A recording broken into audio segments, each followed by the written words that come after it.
교회는 믿음이 연약한 형제와 믿음이 강한 형제가 함께 부름받은 곳입니다. 심지어 믿음이 있는 듯 없는 듯 보일 정도로 세상에서 나와 부름받은 곳이 주님의 몸된 교회인데 마치 아직도 세상에 있는 것과 같은 그런 지체들도 자신의 삶을 온전하게 선교에 헌신해서 열방의 주의 복음을 증거하는 선교사님들과 한 몸을 이루고 있는 곳이 교회입니다. 이틀 전 금요 기도회 때 제가 한 선교사님의 기도 편지의 일부를 읽어드렸는데요. 그 기도 편지에 보면 코로나 바이러스 이야기가 나옵니다. 코로나 바이러스로 인하여서 참으로 인간이 얼마나 무력한지, 국가 권력이 얼마나 연약한지를 보여주는 이때에 그 선교사님은 시편 91편 말씀, 지존자의 은밀한 곳에 거하는 자는 전능하신 자의 그늘 아래 거하리로다. 내가 여호와를 가리켜 말하기를 저는 나의 피난처요 나의 요새요 나의 의뢰하는 하나님이라 하리니 이는 저가 너를 새 사냥꾼의 올무에서와 극한 연병에서 건지실 것이니로다. 천인이 내 곁에서 만인이 내 우편에서 엎드러지나 이 재앙이 내게 가까이 못하리로다. 제 목소리가 약간 울리지 않으세요? 그죠? 평소보다 볼륨이 약간 큰 것 같죠? 괜찮나요? 네. 이 말씀을 읽으면서 이 선교사님이 이렇게 얘기하시는 거예요.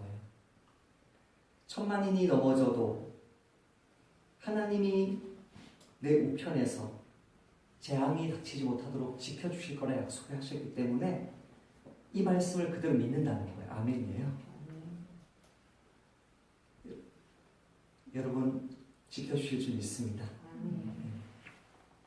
각 가정에서 예배 드리시는 지체들 아멘이십니까? 아멘. 만약에 걸리면 낫게 해주실 줄 믿습니다. 걸리는 사람 100명이면 한국은 치사율이 1%라고 하는데 만약 하나님의 그 신비로운 섭리 속에서 그 1%에 속하게 되면 조기 은퇴의 은혜가 있는 줄 믿습니다. 네, 아멘 안 하시죠?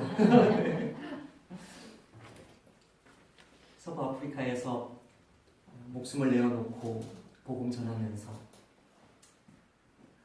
하나님이 나를 코로나에 걸려도 그래서 조기 은퇴시켜도 이미 나에게 영생이 약속되어 있기 때문에 기쁘고 감사할 것밖에 없다는 그런 형제가 우리 가운데 있는가 하면 또 어떤 지체는 죽음에 관해서 설교하기만 해도 그것 때문에 부담이 되고 마음에 상처를 받는 지체도 있습니다. 이렇게 강한 자, 약한 자가 섞여 있는 곳이 교회이기 때문에 교회는 자칫 잘못하면 판단하기 쉬워요. 누가 누구를? 약한 자가 강한 자를 판단하기 쉬워요. 자칫 잘못하면 업신여기기 쉬워요. 누가? 강한 자가 약한 자를 업신여기기 쉬워요. 그러니까 외모는 교회인데 실상은 일반 세상에 있는 모임들보다 못한 그런 비판하고 판단하고 업신여기는 그런 공동체로 전락하기가 쉽습니다. 이렇게 서로 다른 사람들이 한 몸으로 부름받은 교회가 어떻게 하나 될 수 있을까요? 그 답은 믿음 강한 사람들에게 다 맞춰라. 믿음 약한 사람들이 믿음 강한 사람들이 맞추게 하는 상향 평준화가 아닙니다. 1절 말씀 같이 한번 읽어보십시다. 시작. 믿음이 강한 우리는 마땅히 믿음이 약한 자의 약점을 담당하고 자기를 기쁘게 하지 아니할 것이라. 믿음이 강한 우리는 마땅히 믿음이 약한 자를 윽박질러서 코너로 몰아서 믿음이 강한 우리처럼 살게 할 것이다가 아니고, 믿음이 강한 우리는 마땅히 믿음이 약한 자의 약점들을 담당할 것이다. 담당한다는 말, 무슨 말일까요? 바스티조. 제가 대학 때는 바스티조라는 말을 버스 타조 이렇게 외웠던 기억이 납니다. 품어주다입니다. 품어주다, 옮기다 그런 뜻인데요. 바스티조, 담당해라. 이 담당하라는 단어가 세 가지로 신약성경은 설명을 합니다. 첫 번째는 엄마가, 산모가 아이를 배다. 누가복음 11장 27절 말씀에 이 말씀을 하실 때에 무리 중에서 한 여자가 음성을 높여 이르되 당신이 뵌 태와, 당신이 바스티조 한 태와 당신을 먹인 젖이 복이 있나이다. 강한 자가 약한 자의 약점들을 담당하는 것은 산모가 태아를 40주 동안 품는 것입니다. 산모가 태아에게, 야, 내가 왜 너를 품어줘야 돼? 왜 내가 너한테 내 영양분을 다 뺏겨야 돼? 내 좋은 거 왜 다 너한테 다 줘야 돼? 너는 왜 이렇게 약점이 많아? 왜 이렇게 연약해? 그렇게 따지는 산모 보셨습니까? 상실은 혹시 그런 말 혹시 들으셨어요, 집에서? 더 이상 품어줄 기회가 오지 않을 때까지. 품 안에 있는 자식이라고 그랬죠. 뱃속에 있을 때는 효자였는데 뱃속 밖에 나오면 좀 어렵죠. 그 자식도 20년 있으면 더 이상 가까이 있지 않죠. 그래서 중이라고 이제 저를 안아주지도 않고 어깨만 이렇게 좀 안아주고, 그 자식 때가 되면 떠나요. 때가 되면 내가 품어주지 않아도 스스로 나와요. 때가 되면 독립해요. 때가 되면 사람 구실해요. 더 이상 품어줄 기회가 없을 때까지 품어주라는 거예요. 강한 자가 약한 자를. 두 번째는 뿌리가 가지를 지탱하다 할 때 그 지탱하다를 바스티조라는 단어를 썼습니다. 로마서 11장 18절에 그 가지들을 향하여 자랑하지 말라. 자랑할지라도 내가 뿌리를 보존하는 것이 아니요 뿌리가 너를 보존하는, 지탱하는 것이라. 지탱해줘, 지탱. 나무 뿌리가 가지들을 지탱해 주듯이 믿음이 강한 자는 약한 자의 그 약점들을 지탱해 줘야 돼요. 그 약점이 그들을 넘어뜨릴 수 있거든요. 그 약점이 그들의 가정을 무너뜨릴 수 있거든요. 그 약점이 그들의 공동체 속에서, 직장에서, 사회 속에서 그 사람들로 하여금 예수님의 제자가 아니라 사탄의 종으로 넘어지도록 할 수 있거든요. 그 지탱해줘야 될 뿌리가, 지탱해줘야 될 책임이 뿌리에게 있어요. 어느 날 스스로 뿌리 내릴 때까지. 세 번째로 바스티조라는 단어는 상대방의 짐을 진 것이라는 뜻이에요. 갈라디아서 6장 말씀에 형제들아, 사람은 믿음이 약한 사람을 말해요. 실족하기 쉽고, 상처받기 쉽고, 낙심하기 쉽고. 형제들아, 사람이 만일 무슨 범죄한 일이 드러나거든 신령한 너희는, 영적인 너희는, 믿음이 강한 사람이죠. 영적인 너희는 온유한 심령으로 그러한 자를 바로잡고 너 자신을 살펴보아 너도 시험을 받을까 두려워하라. 1999년도, 1999년도, 2000년도에 교회의 어느 중직자가 크게 실족하면서 교회를 거의 무너뜨리려고 할 때 한 형제가 저에게 찾아와서 목사님, 저는 이제 신앙생활 어떻게 합니까? 그때 제가 읽어준 말씀이 이 말씀이에요. 형제들아, 사람이 무슨 범죄한 일이 드러나거든 신령한 너희는 온유한 심령으로 그러한 자를 바로잡고 너 자신을 살펴보아 너도 시험을 받을까 두려워하라. 그 형제가 제가 이 말씀 읽어주었던 기억이 나요. 그 뒤에 너희가 서로 짐을 지라. 파스티죠. 그리하여 그리스도의 법을, 그리스도의 사랑의 계명을 성취하라. 자칫하면 넘어집니다. 쉽게 낙심합니다. 쉽게 상처를 받습니다.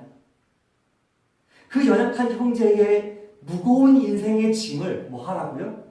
대신 져주라고. 대신. 내가 왜? 묻지 마요. 그런 질문 하지 마요.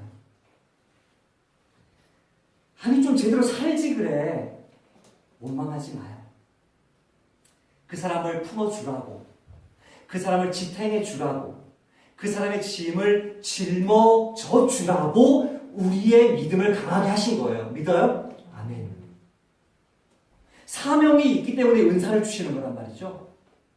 그것을 감당해 줄 수 있는 힘이 있기 때문에, 나에게 그런 신령한 은혜가 있기 때문에 그거 하라고 나를 세워주신 거고요. 나의 믿음 강하게 해주신 것이고요. 웬만해서는 상처받지 않는 강한 심령 주신 것이고요. 나를 상대화시키면서 나를 객관적으로 평가할 수 있는 눈을 주신 것이고요. 거리두기를 하면서 그 사람을 주님의 눈으로 바라볼 수 있는 마음을 주신 것이거든요. 그거 하라고, 품어주라고, 지탱해 주라고, 짐을 짊어져 주라고.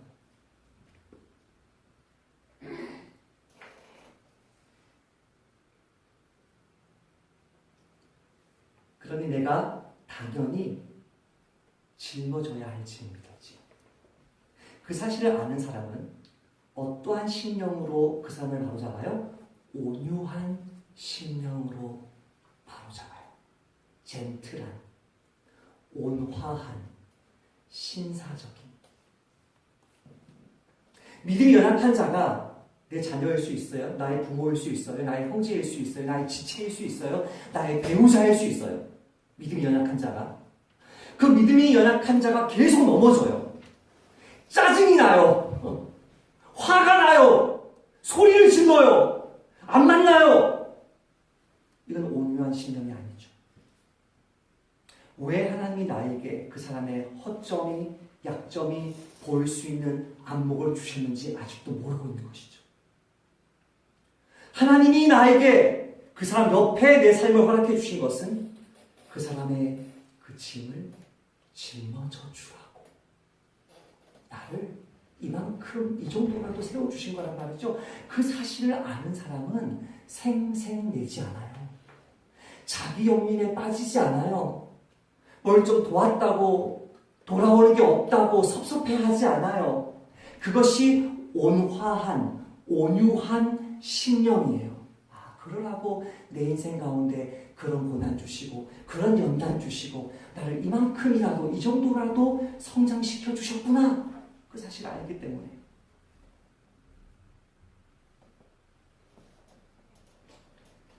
혹시라도 영상으로 예배드리는 지체들이나 이 자리에 앉아있는 지체들 중에 그럼에도 불구하고 혹시 이런 마음이 드시는 분 계세요? 과연 그게 기쁠까? 남 섬겨주고 남의 짐을 져주고 남을 위해서 내 삶을, 내 시간을, 내 체력을 희생하는 것이 과연 기쁠까?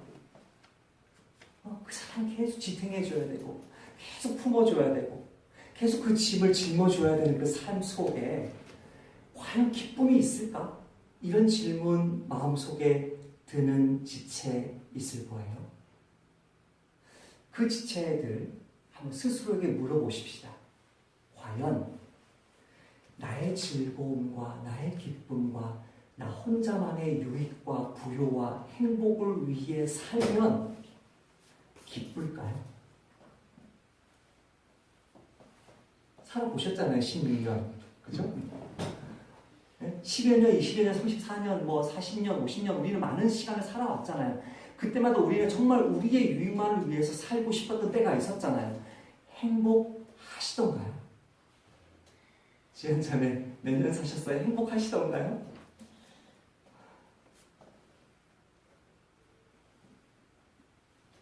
힘들게 품어줄 아이가 없어지면 엄마인 내가 기쁠까요? 가지가 다 잘려나가고 뿌리만 덩그러니 남은 나무는 그래서 속이 시원할까요? 집에 아무도 찾아오는 사람 없고 밥 먹일 사람 없고 같이 대화 나눠줄 사람 없고 힘들어서 지쳐서 나에게 찾아와서 상담 요청하는 사람 없이 내가 쌓아놓은 성에 갇혀서 나 혼자 잘 먹고 잘 살면 그게 정말 기쁠 거라 생각하세요? 역사상 유명한 패장들 중에 무타구치 레냐라는 사람이 있어요. 이 무타구치 레냐는 일본이 패망했을 때 전범 재판에서 전범으로 처벌받아 마땅함에도 불구하고 너무나 싸움을 못했기 때문에 오히려 연합군을 유익하게 했기 때문에 너는 전범 자격이 없어. 그렇게 풀려난 치욕적인 패장입니다. 이 사람은 중장 별 3개 달고 일본군 15군의 사령관으로 1943년에 임명받았습니다. 싱가포르에서 말레이시아에서 조금 잘 싸우니까 그 당시 시암을 이미 먹었죠. 태국, 버마, 지금 미얀마까지 거의 한 80%를 일본이 먹었을 때입니다. 미드웨이 해전이 1942년입니까? 그러니까 일본의 해군이 완전 망했을 때입니다. 남은 것은 육군밖에 없었을 때. 그때 그 육군이 인도와 버마 이쪽을 이제 공격하면 영국을 이제 무너뜨릴 수 있고 인도를 지배하면 또 중국에 또 지원을 해서 중국군을 무너뜨리면서 다시 한번 일본 제국을 부활시킬 수 있다는 상상 속에 이 무타구치 레냐가 무모한 작전을 시도합니다. 무모한 작전. 이 사람은 엘리트입니다. 엘리트. 나보다 똑똑한 사람이 있어? 나보다 잘난 사람이 있어? 나보다 싸움 잘하는 사람이 있어? 엘리트입니다. 이 장군이 무슨 작전을 세우냐면 미얀마와 인도 사이에 있는 그 어마어마한 산맥, 엄청난 밀림을 통과해서 영국군을 친다는 거예요. 불가능해요. 왜냐하면 자연적인 장벽이 있기 때문에 엄청난 밀림과 산악이 있기 때문에 불가능하다고. 몇 명은 가능할까요? 한 몇백 명 특공대 게릴라는 가능해요. 근데 몇 명을 이끌고 가냐면 6만 5천 명을 이끌고 갔어요. 6만 5천 명을 이끌고 길도 없는 산악지역을 밀림을 통과해서 한 달 만에 전투 이름이 임팔 전투.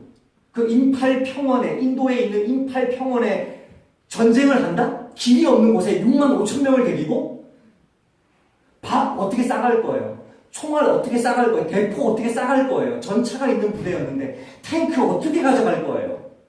얘가 자기 숭배에 빠져가지고 옛날에 징기스칸이 말을 몰고 가다가 배가 고프면 말을 잡아먹었대요.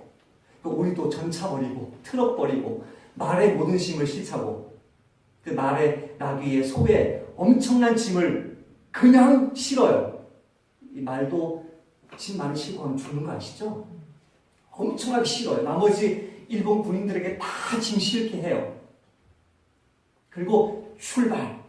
무수히 많은 참모들이 반대합니다. 그것은 자살행위입니다. 무수히 많은 참모들이 자기를 기쁘게 하는 일에 충만한 것. 나보다 똑똑한 사람이 있어? 나는 지금 30년 군인 경력 속에 이처럼 영광으로 충만한 적이 없었어. 반드시 이 작전은 성공할 거야. 인도 그 선을 넘기도 전에요. 버마에 있는 요 강 하나가 있어요. 미얀마에 있는 요 강 지나다가 짐승의 절반이 식량과 함께 보급품과 함께 다 쓸려나가요. 그때부터 굶기 시작합니다. 6만 5천 명이 굶으면서 아우성 치면서 후퇴해야 된다고, 이제라도 돌아가야 된다고 이야기하니까 뭐라고 이야기하냐면 일본인은 원래 초식 동물이다. 이제 너 풀 뜯어 먹으면 한다. 그래서 풀 뜯어 먹으면서 한 달 만에 임팔 평원에 도착했는데 3만 명이 죽었고요. 2만 5천 명이 중상을 입었어요. 이것이 총칼로 죽은 게 아니고 이미 다 죽어가고 있는 사람들을, 그냥 굶주림에 죽어가고 있는 사람들이 영국군에게, 인도군에게 추풍 낙엽처럼 쓰러져 버린 것이죠. 그 사람이 죽기 전에 이런 말을 합니다. 나의 작전은 정당했다. 그러나 부하들이 무능해서 실패했다. 이 말하고 나서 2년 뒤에 죽는데 유언을 남깁니다. 나의 장례식장에 나의 이 말을 팜플릿으로 만들어서 조문객들에게 뿌려라. 죽을 때까지, 죽는 그 순간까지 자신의 기쁨을 위해서 살았던 무타구치레냐, 과연 그 사람은 행복했을까요? 무수히 많은 사람들을 어리석음에 몰아놓고, 죽음으로 몰아놓고, 죽을 때까지 진짜 기쁨도 없는, 영광도 없는 수치만 가득한 삶을 살았습니다. 하나님이 원하시는 교회의 모습은 상향 평준화가 아닙니다. 목사가 믿음 있다고 해서, 선교사가 믿음 있다고 해서, 몇몇 지체가 믿음 있다고 해서 다 나 따라와! 나처럼 해! 찬양할 때 손 들고 뛰고 박수 치고, 아니요. 그런 교회를 만들면 반드시 또 다른 믿음 약한 형제가 교회를 찾아오게 되고, 그 사람들은 이곳은 발붙일 곳 없구나, 저들만의 리그구나, 저들만의 천국이구나. 그것은 교회의 모습이 아닙니다. 사도 바울은 무엇이라고 이야기합니까? 형제의 연약함을 품어주라, 지탱해주고 베어주고 그 짐을 짊어지어줘라. 그때 진정한 기쁨이, 진정한 행복이 찾아온다는 것입니다.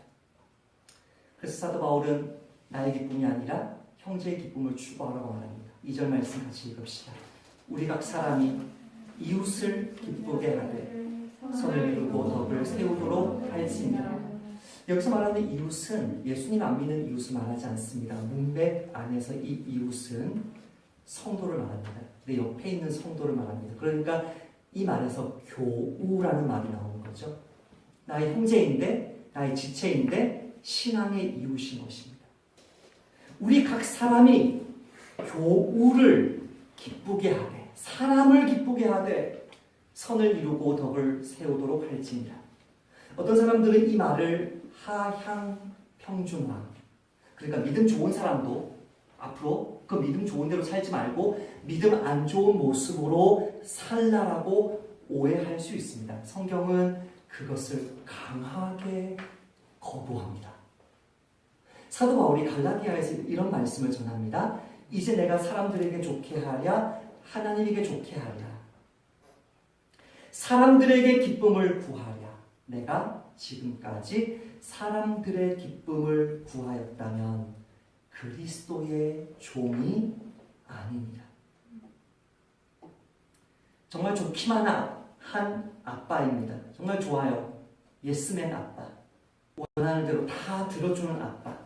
좋기만 한 아빠인데 그리스도의 종은 아닐 수 있습니다. 너그럽기만 한 목사인데 그리스도의 종은 아닐 수 있습니다. 그가 기뻐하는 것이 하나님은 슬퍼하는 것이라면 우리가 어찌 그 사람을 기쁘게 할 수 있겠습니까? 그래서 사도 바울은 2절 하반절, 우리가 읽었던 2절 하반절에 이런 조건을 답니다. 선을 이루고 덕을 세우도록 할지니라. 이것이 하나님이 기뻐하시는 선인가? 이것이 이 사람을 세우는 일인가? 정말 이 사람을 기쁘게 하는 이것이 진짜 이 사람을 잘되게 하는 것인가? 이 성도의 부탁을 들어주는 것이 정말 이 성도를 잘되게 하는 것인가? 이 경계선이 참 어렵습니다. 정말 어렵습니다. 다들 이렇게 사회적 거리두기를 하니까 이제 제가 신방 가겠습니다 말하기가 참 어렵잖아요. 답답한 성도들이 저에게 전화를 와요. 또 교회당에 찾아와서 이렇게 대화를 나누고 그렇게 2, 3주가 흘러가고 있어요. 그런 가운데 한 지체가 진정으로 저에게 나의 부족함이 무엇입니까? 목사님이 정말 원하는 것이 무엇입니까? 이렇게 진지하게 물어요. 그 진지하게 제가 가르쳐줬어요. 그랬더니 그분이 이렇게 얘기하셨어요. 우리 교회 성도들이 다 목사님이 그런 마음이신가 아나요? 모르는 게 당연하죠. 모르는 게 당연하죠. 제가 그 성도한테 그렇게 얘기했어요. 금요 기도에 나오시면 조금 압니다. 제 기도 제목을 이야기하니까. 그 기도 제목을 이야기하니까. 그러나 모든 지체에게 그 말을 할 수는 없는 거예요. 때로는 거절해야 되고 때로는 받아들여야 되고 그것이 선을 이루는가? 덕을 세우는가? 정말 이 사람을 살리는 길인가? 그렇다면 그를 기쁘게 하세요. 받아주시고 용납해 주시고 함께 어울리는 것이죠.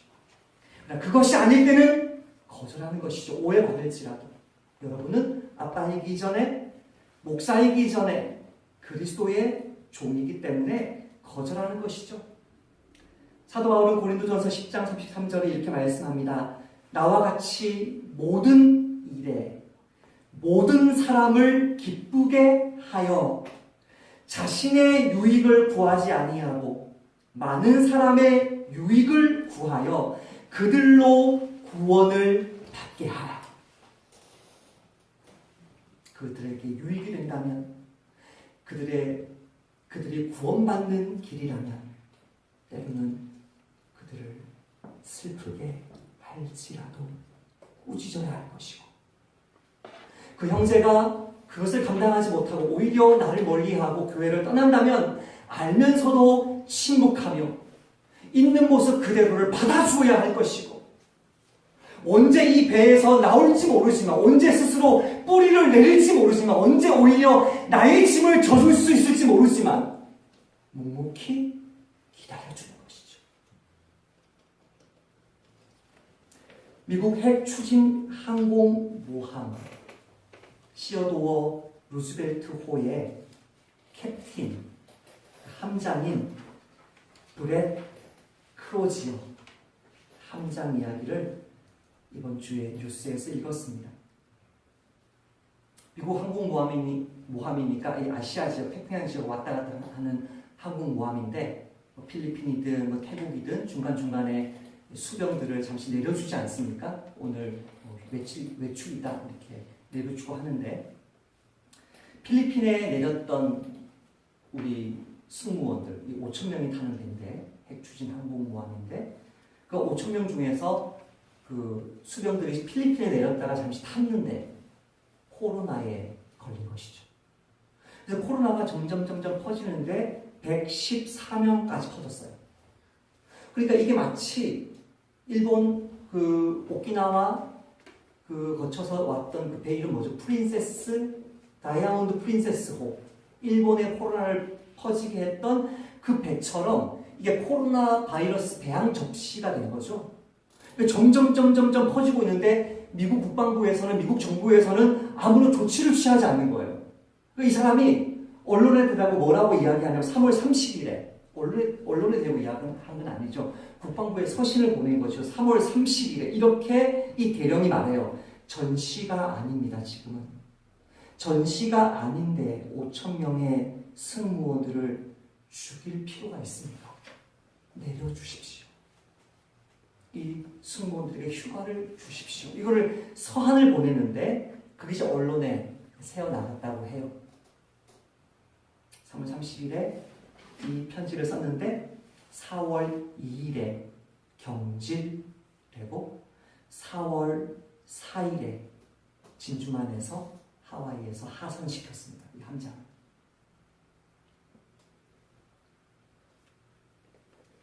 사람들이 트럼프에게 물었어요. 어떻게 이럴 수 있습니까? 자기 수병들을 살리려고 했던 그런 함장을 어떻게 희생시킬 수 있습니까? 이것은 아군에게 총을 쏘는 행위 아닙니까? 트럼프 대통령이 이렇게 말합니다. 나는 그 결정이 잘못된 결정이라고 생각하지 않는다. 전혀 잘못된 결정이라고 생각하지 않는다.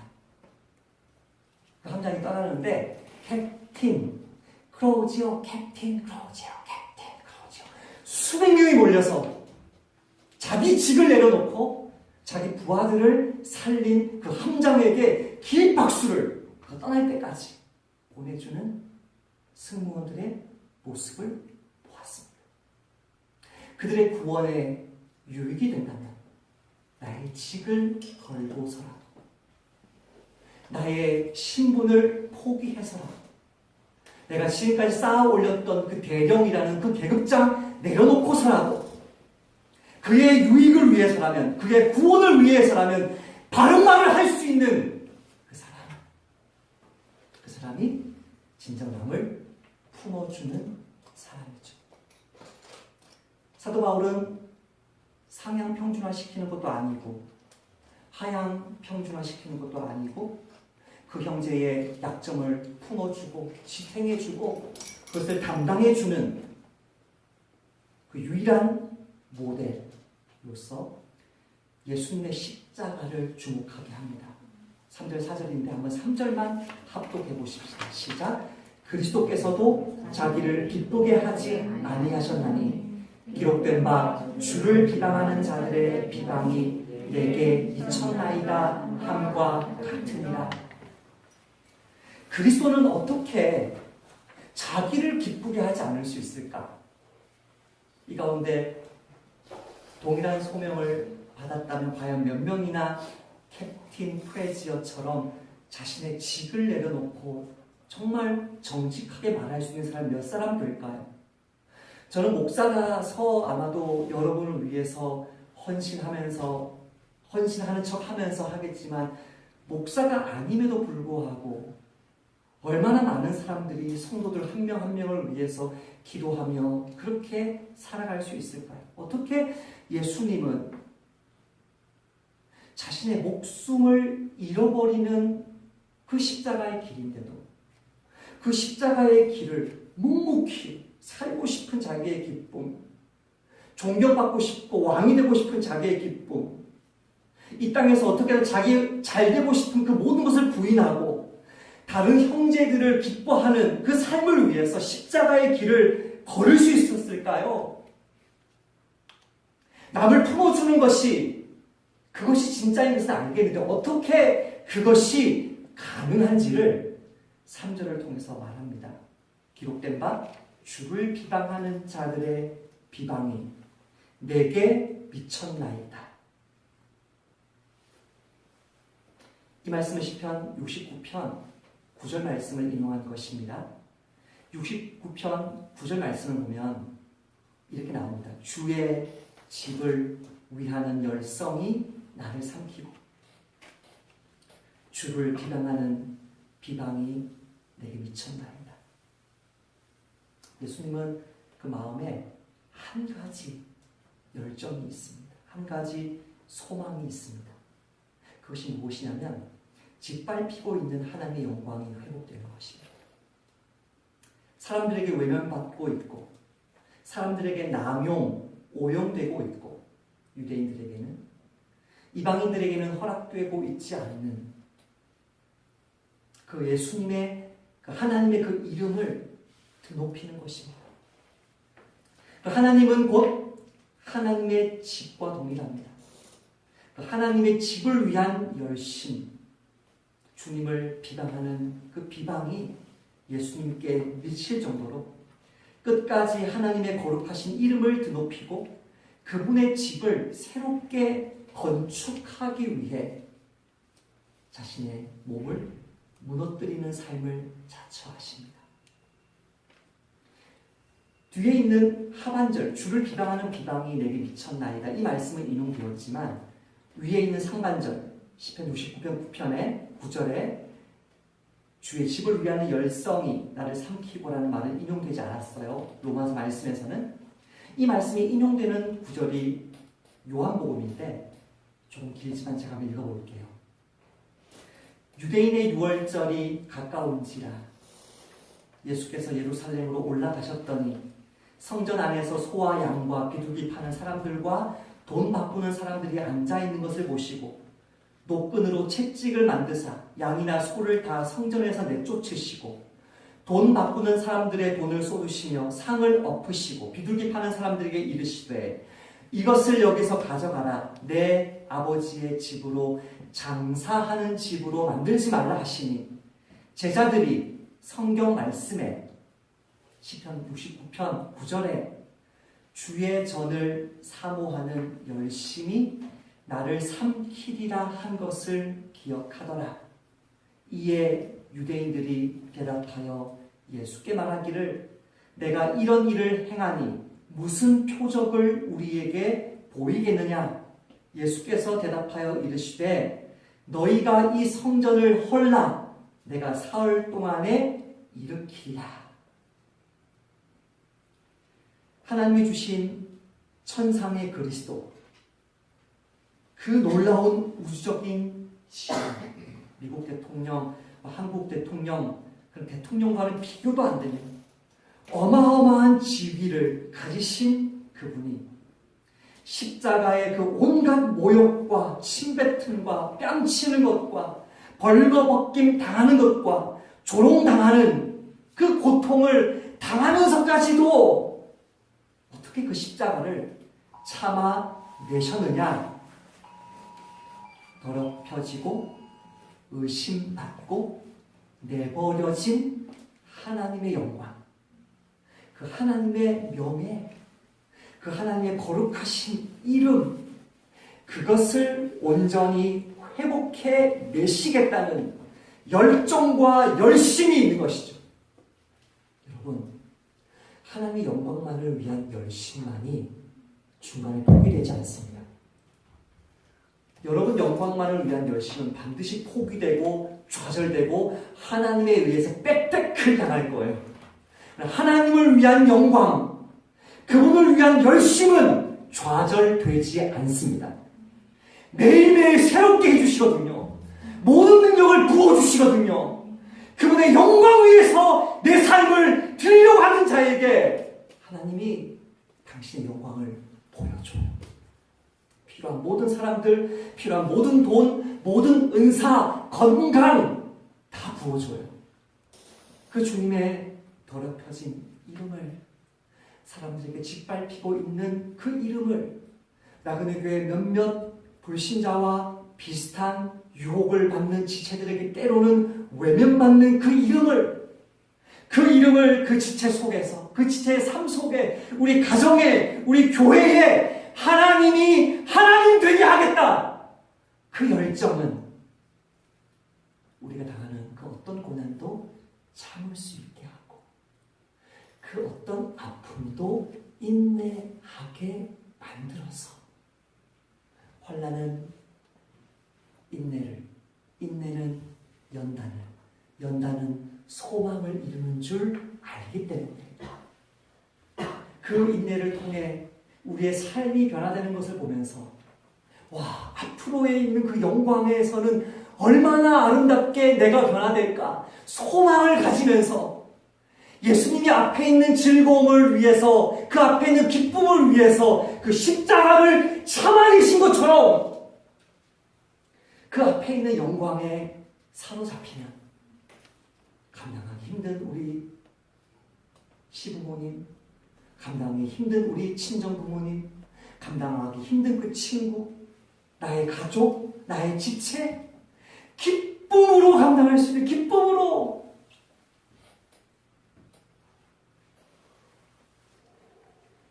이 예수님을 감당할 수 있는 어마어마한 그 은총을 받아 누리는 비밀이 어딘 줄 아세요? 4절 말씀 같이 읽어봅시다. 시작. 무엇이든지 전에 기록된 바는 우리의 교훈을 위하여 기록된 것이니 우리로 하여금 인내로 또는 성경의 위로로 소망을 가지게 함이니라. 로마서 5장에서 설명했던 환난은 인내는 연단은 소망은, 그래서 이 인내를 통해서 예수님의 소망을 우리도 가질 수 있다 설명했어요. 그러나 그 인내를 계속해서 가질 수 있으려면 위로를 받아요. 위로를, 격려를 받아야 돼요. 그게 어디에 있냐면 성경에 4절에 나오는 무엇이든지 전에 할 때 이 전에는 그 경전에라는 뜻이 아닙니다. 앞에, 이전에라는 뜻입니다. 3,000년 전, 5,000년 전, 4,000년 전, 2,000년 전 전에 기록된 말씀이 현재 내가 예배하러 나왔는데, 현재 내가 말씀 펴서 말씀 기도하러 새벽에 책상 앞에 앉았는데, 금요 기도회 하러 나왔는데, 수천 년 전에 기록된 그 말씀이 5절에 보면 이제 인내와 위로의 하나님의 위로의 음성이 되어서 지금 나를 위로하고 격려하고 세워요. 성경이 얼마나 신비한지 몰라요. 하나님이 눈에 안 보여요? 하나님 안 계신 것 같아요? 하나님이 안 느껴져요? 성경 읽지 않아서 그래요. 성경 말씀에 다가가면 수천 년 전에 앞에 기록된 그 성경이 지금 환난당하고 있는, 고난당하고 있는, 낙심해 있는, 유혹과 시험 가운데 씨름하고 있는 우리의 교훈을 위하여 기록된 것이니 우리로 하여금 인내로 또는 성경의 위로로 소망, 어떤 소망? 예수님이 가지셨던 그 소망을 우리도 가지게 하는 것입니다. 할렐루야. 예수님을 닮아가는 것은 우리의 노력으로 되지 않습니다. 말씀 앞에 서야 됩니다. 매 순간마다 저는 새벽에 일어날 때마다 기대가 돼요. 분명히 무슨 말씀일 거예요. 분명히 무슨 말씀일 거예요. 뭐 잠언이든 뭐든 말씀일 거예요. 그러나 저 확신하는 게 있어요. 분명히 이 말씀 속에서 오늘 내가 붙들어야 될 주의 음성을 들을 것을 저는 믿어요. 하나님은 저를 실망시키지 않아요. 주일 예배든 금요 기도회든 새벽 예배든 하나님이 우리에게 말씀 가운데 찾아와 주셨어요. 모든 성경은 하나님의 감동으로 된 것으로 교훈과 책망과 바르게 함과 의로 교육하기에 유익하니 하나님의 음성이 들리고 하나님의 임재가 느껴지고 그분이 내 곁에 서서 장사나 이것을 이렇게 감당하라고 말씀해 주시고 힘 주시고 기쁨을 샘솟게 하시기 때문에 능히 우리도 하나님의 그 영광, 주님의 몸된 교회를 위해서 기쁘게 희생할 수 있는 그 열정이 솟아날 줄 믿습니다. 오늘 말씀을 맺겠습니다. 사도 바울은 5절 6절로 말씀을 맺습니다. 5절 6절이 번역이 조금 잘못되었습니다. 5절 6절 같이 읽어볼까요? 시작. 이제 인내와 위로의 하나님이 너희로 그리스도 예수를 본받아 서로 뜻을 같게 하여 주사 한 마음과 한 입으로 하나님 곧 우리 주 예수 그리스도의 아버지께 영광을 돌리게 되길 원하노라 라고 번역해야 됩니다. 이것은 사도 바울의 기도문입니다. 지금 5절 6절은 1, 2, 3절, 4절을 다시 반복했습니다. 왜 반복하지? 했던 말을 왜 반복하지? 했던 말을 반복하는 게 아니고요. 1절, 2절, 3절, 4절 말씀을 기도문으로 바꾼 것입니다. 무슨 말입니까? 우리가 아무리 노력할지라도 하나님이 선물로 주지 않으시면 받을 수 없다는 것입니다. 목사가 설교 준비 열심히 하겠죠. 여러분이 매일 말씀 교회할 때 사모함으로 그렇게 가겠죠. 그러나 우리가 아무리 노력할지라도 하나님이 주시지 않으면 은혜가 없습니다. 지혜로도 못하고 명철로도 못하고 모략으로도 여호와를 당하지 못하느니라. 싸울 날을 위하여 마병을 예비하거니와 이김은 여호와께 있느니라. 하나님은 묵상을 통해서 설교를 통해서 나에게 말씀하기를 원해요. 정말 말씀하고 싶어 하세요. 그런데 우리는 그 시간에 거룩한 만남을 위해 정성껏 준비하며 주님을 기다립니까? 하나님은 이전에 기록된 예수님에 대한 말씀을 통해 내가 예수님을 닮아가게 만드시길 원해요. 근데 정말 나도 그것을 원하면서 사모함으로 기도하십니까? 하나님은 지금도 고난주간 새벽 예배, 부활주일 예배를 통해서 예수님처럼 그분과 한 뜻이 되어서 한 마음과 한 입술로 하나님을 영화롭게 하는 교회로, 가정으로 우리를 변화시키길 원해요. 그러나 정말 우리는 그것을 위해 기도하십니까? 그래서 우리의 열심, 우리의 지식, 우리의 지혜에 달린 것이 아닙니다. 그렇게 해서 성경을 딱 열면 기계적으로 자판기에서 막 튀어나오듯이 예수님의 소망이 나에게 덧입혀지는 것이 아닙니다. 그것은 전적으로 하나님의 은혜입니다. 우리를 어여쁘게 여겨주시는 하나님의 은총에 달린 문제입니다. 이 사실을 알기에 사도 바울은 기도로 말씀을 냈습니다. 하나님, 우리는 그렇게 살고 싶습니다. 예수님이 그렇게 하셨듯이 나도 내 형제, 내 가정, 내 교회, 내 직장 속에 있는 연약한 지체들 품어주고 싶습니다. 그러나 주님이 선물로 허락하지 아니하시면 우리의 모든 노력은 허사가 되기 때문에 하나님 간구합니다. 우리에게 한마음 한뜻 주셔서 예수님처럼 하나님을 영화롭게 하는 삶을 살게 해 주십시오. 기도하는 것입니다.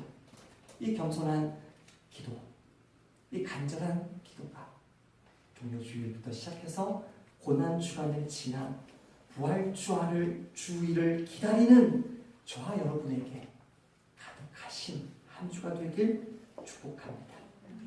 하나님 감사합니다.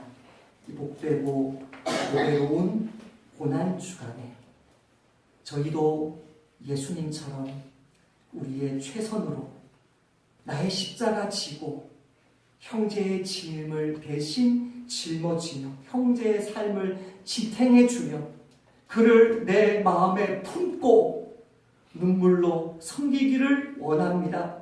주님, 저희를 불쌍히 여겨주시고 자비를 베풀어 주셔서 우리 주 예수님의 그 소망, 그 열정 우리도 가질 수 있도록, 우리도 예수님처럼 영광을 얻을 수 있도록, 영원한 기쁨을 누릴 수 있도록 이 한 주의 우리의 삶을 붙들어 주옵소서. 예수님